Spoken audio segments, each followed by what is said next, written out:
Hi నమస్తే T9కు స్వాగతం. ఈరోజు స్పెషల్ స్టోరీలో బీఆర్ఎస్ భారత రాష్ట్ర సమితి 24 వసంతాలు పూర్తి చేసుకొని 25వ వసంతంతో రజతోత్సవం వేడుకలు జరుపుకుంటున్న బీఆర్ఎస్ అసలు తెలంగాణ రాష్ట్రంలో ఎలా ఆవిర్భవించింది, దాని ప్రస్థానం ఏంటో ఈ స్పెషల్ స్టోరీలో తెలుసుకుందాం. ఉమ్మడి ఆంధ్రప్రదేశ్ రాష్ట్ర పాలనలో తెలంగాణ ప్రజలకు తీరని అన్యాయం జరుగుతుందని భావించారు. అప్పుడు డిప్యూటీ స్పీకర్గా ఉన్న చంద్రశేఖరరావు తన పదవికి రాజీనామా చేసి హైదరాబాద్లోని జలదృశ్యంలో నూతనంగా ఒక పార్టీని స్థాపించారు. అదే టీఆర్ఎస్, తెలంగాణ రాష్ట్ర సమితి.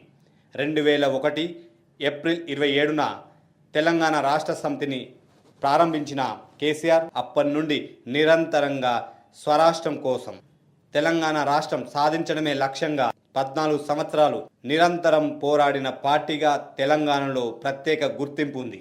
తెలంగాణ సాధించిన తర్వాత మొదటి ఎన్నికల్లోనే బీఆర్ఎస్ అత్యధిక మెజార్టీతోటి అధికారం చేజిక్కించుకుంది. దాని తర్వాత 9.5 సంవత్సరాలు, దాదాపు 10 సంవత్సరాల లోపు పరిపాలించి తెలంగాణను అభివృద్ధి దిశగా ముందుకు తీసుకుపోయింది. టీఆర్ఎస్ తెలంగాణ రాష్ట్ర సమితి దేశ రాజకీయాల వైపు చూస్తున్న తరుణంలో 2022 అక్టోబర్ 5న బీఆర్ఎస్గా మార్పు చెందింది. 2001 నుండి ఇప్పటి వరకు 24 సంవత్సరాలు కంప్లీట్ చేసుకొని 25వ వసంతంలోకి అడుగుపెడుతున్న బీఆర్ఎస్ పార్టీ రజతోత్సవం అంగరంగ వైభవంగా జరుపుకోవాలని పార్టీ అధినేత ఆదేశించడంతో వరంగల్ జిల్లాలోని ఎల్కతుర్తి కేంద్రంగా భారీ బహిరంగ సభను సిద్ధం చేశారు.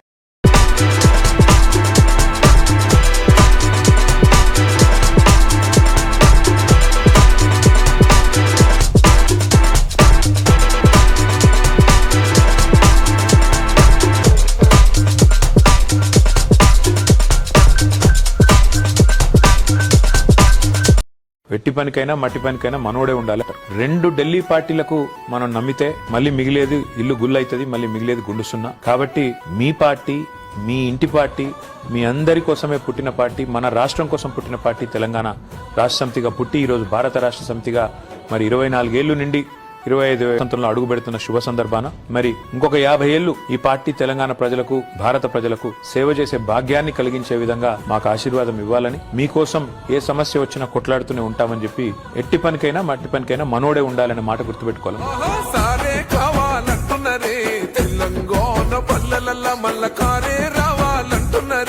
తెలంగాణ